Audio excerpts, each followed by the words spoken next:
اعوذ باللہ من الشیطان الرجیم بسم اللہ الرحمن الرحیم الحمد للہ رب العالمین والعاقبۃ لأہل التقوی والیقین والصلاة والسلام علی اشرف الانبیاء والمرسلین وخاتم النبیین ابی القاسم محمد وآلہ الطیبین الطاہرین المعصومین ولعنۃ اللہ علی اعدائہم اجمعین من خلقتہم الی قیام یوم الدین اما بعد۔ عزیزان گرامی و محترم، اس سے پہلے میں نے ایک تفسیر کا پارٹ آپ کے گوش گزار اور آپ کی سماعتوں کے حوالے کیا تھا، لیکن بیماری کے سبب سے وہ سلسلہ منقطع ہو گیا، تو میں یہ سوچ رہا ہوں کہ اسی پارٹ کو دوبارہ سے میں ریویژن کروں تاکہ ایک سلسلہ جاری رہے اور آپ تک جو ہے وہ باتیں اور فضائل پہنچ سکیں۔ ہماری گفتگو جو ہے وہ سورہ حمد کی تفسیر کے سلسلے میں ہے۔ تفسیر کے اندر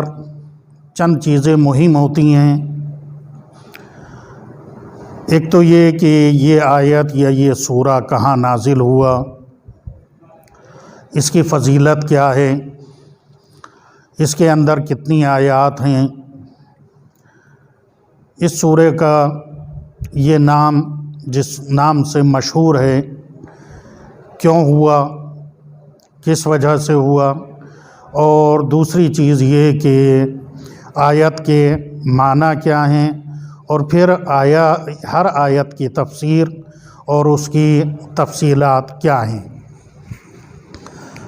میں سورہ حمد سے اور اس کے بعد میں وہ سورہ جو عام طور سے ہم لوگ نمازوں میں ادا کرتے ہیں ان کو بیان کر رہا ہوں تاکہ اس کی فضیلت سے ہم آگاہ ہو سکیں۔ ہم لوگ تلاوت تو کرتے ہیں، نمازوں میں پڑھتے ہیں، لیکن اس کے فضائل سے بہت سے لوگوں کو آگاہی نہیں ہے، اس لیے سب کو آگاہی ہو جائے اور جب اپنی نماز کے اندر ان سوروں کی تلاوت کریں تو ذہن کے اندر وہ تفسیر آتی چلی جائے اور پڑھتے ہوئے لطف آئے اور انسان پڑھتے ہوئے کلام الہی کی لذت کو محسوس کرے۔ سورہ حمد کا نام حمد رکھا گیا کیونکہ اس میں خدا بند عالم کی تعریف ہے۔ اس سورہ کا نام فاتحۃ الکتاب ہے۔ فاتحہ کے معنی ہوتے ہیں ابتدا کی، یعنی کلام الہی قرآن کریم کا آغاز اسی سورہ سے ہو رہا ہے، اس لیے اس سورہ کو جو ہے وہ سورہ حمد کہا جاتا ہے، دوسرے اور سورہ فاتحہ کہا جاتا ہے کیونکہ اس سے کلام الہی کا آغاز ہوا ہے۔ دوسرا نام اس کا ام الکتاب ہے، یعنی کتاب کی ماں، جیسا کہ آپ حضرات کے سامنے روایت موجود ہے کہ مولا کائنات نے ارشاد فرمایا جو کچھ عالمین کے علوم ہیں وہ قرآن کریم کے اندر ہیں، اور جو کچھ قرآن کریم کے اندر ہے وہ سورہ حمد کے اندر ہے، اور جو کچھ سورہ حمد کے اندر ہے وہ بسم اللہ کے اندر ہے، اور جو کچھ بسم اللہ کے اندر ہے وہ بائے بسم اللہ میں ہیں، اور جو کچھ بائے بسم اللہ کے اندر ہے وہ اس نقطے کے اندر ہے کہ جو بے کے نیچے لگا ہوا ہے، اور میں وہ نقطہ ہوں جو بے کے نیچے لگا ہوا ہوں۔ یعنی اگر اس روایت کی ہم گہرائی میں جائیں تو اس کا مطلب یہ ہوتا ہے کہ مولا کائنات ارشاد فرمانا چاہتے ہیں کہ کل کائنات کے علوم اور تمام قرآن کریم کے علوم میرے سینے کے اندر موجود ہیں۔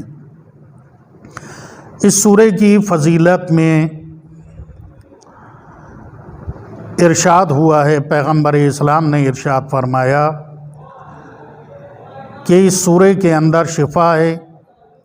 جس کو سورہ حمد سے شفا نہیں ملی اس کو دنیا کی کوئی چیز شفا نہیں دے سکتی۔ اسی سلسلے کو آگے بڑھاتے ہوئے امام صادق علیہ السلام ارشاد فرماتے ہیں کہ اگر کوئی مریض سورہ حمد کو اپنے گریبان میں منہ کرنے کے بعد 7 مرتبہ تلاوت کرے تو اس کی بیماری دور ہو جائے گی، اور اگر اس کی بیماری دور نہ ہو تو پھر اپنے گریبان میں منہ کرنے کے بعد 70 مرتبہ اس سورہ کی تلاوت کرے۔ اس کے بعد میں چھٹے امام فرماتے ہیں کہ میں ضامن ہوں اس بات کا کہ اس کو شفا مل جائے گی۔ اسی سلسلے میں مصحف ناطق امام جعفر صادق علیہ السلام ارشاد فرماتے ہیں کہ اس سورہ کو سبع مثانی بھی کہا جاتا ہے، کیونکہ پیغمبر اسلام کو یہ سورہ 2 مرتبہ عطا کیا گیا، ایک مرتبہ مکے میں اور ایک مرتبہ مدینے میں، اور بسم اللہ کو ملا کر اس کے اندر 7 آیتیں ہیں۔ سبا کہتے ہیں 7 کو، مثانی یعنی 2 مرتبہ یہ آیتیں خداوند عالم نے پیغمبر اکرم کو عنایت کی۔ اس کے بعد میں مولائے کائنات ارشاد فرماتے ہیں کہ اگر کوئی شخص ہماری ولایت کے اوپر ایمان اور اعتقاد رکھتا ہے اور اس سورہ کے اندر جو کچھ کہا گیا ہے اس کے اوپر عمل کرے اور اس کی تلاوت کرے تو خداوند عالم ہر حرف کے بدلے میں دنیا اور جو دنیا کے اندر اموال اور باقی تمام چیزیں ہیں اور جو دنیا کی خوبیاں ہیں اس سے کہیں بہتر ایک حرف کے بدلے میں خداوند عالم ثواب عنایت فرماتا ہے۔ آپ اندازہ لگا سکتے ہیں کہ جس وقت اس سورہ کی تلاوت ہم اپنی نماز میں کرتے ہیں تو خداوند عالم اس سورہ کی فضیلت اور برکت اور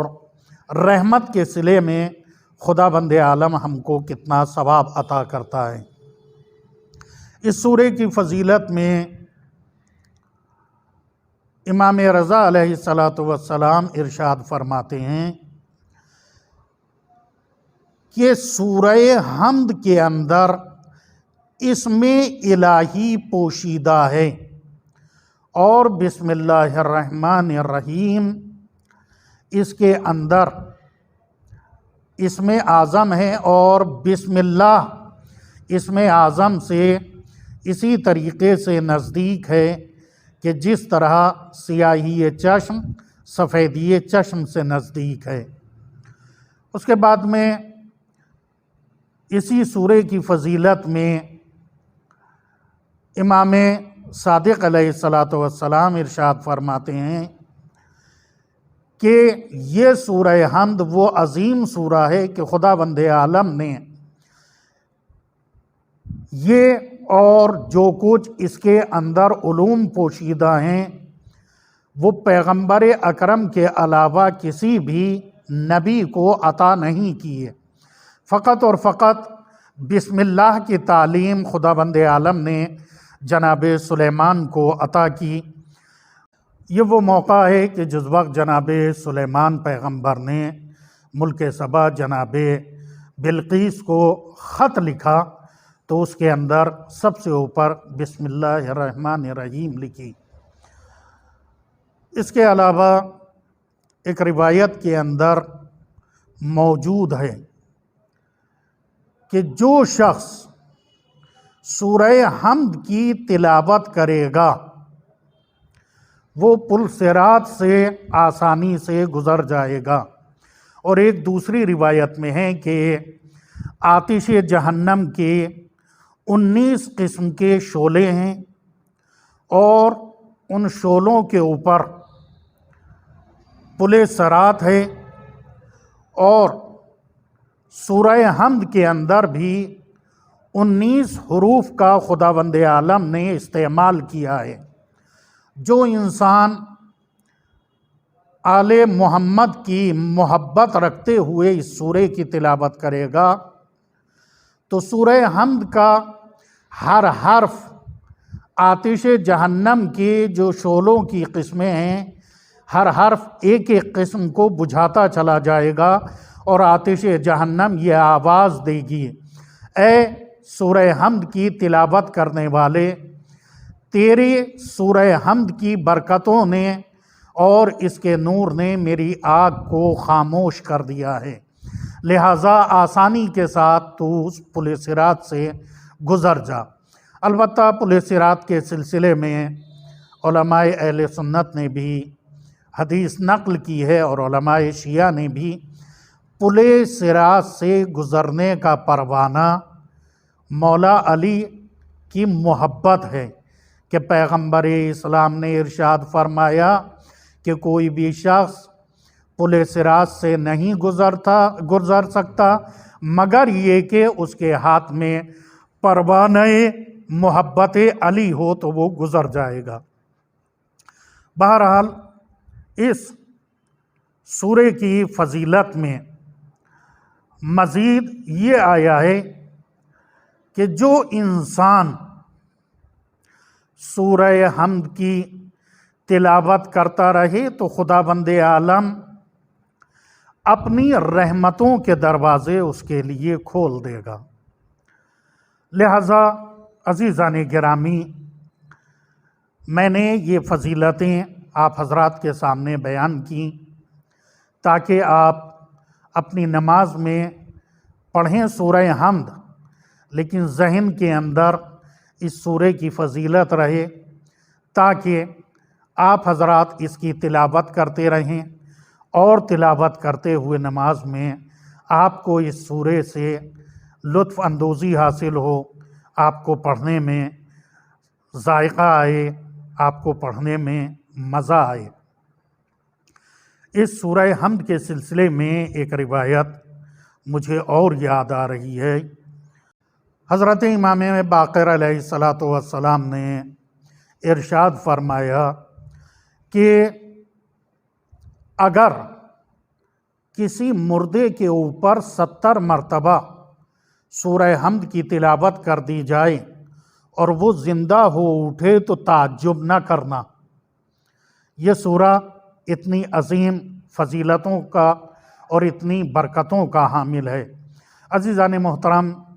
جو دوسرا سلسلہ ہوتا ہے وہ یہ کہ ایک ایک آیت کا ترجمہ، اس کے معنی کیا ہیں، انشاءاللہ اگلے پارٹ میں اس کے ہم معنی بیان کریں گے، اس کے بعد میں اس کی تفسیر اور ہر آیت کی تفصیل بیان کریں گے۔ والسلام علیکم ورحمۃ اللہ وبرکاتہ۔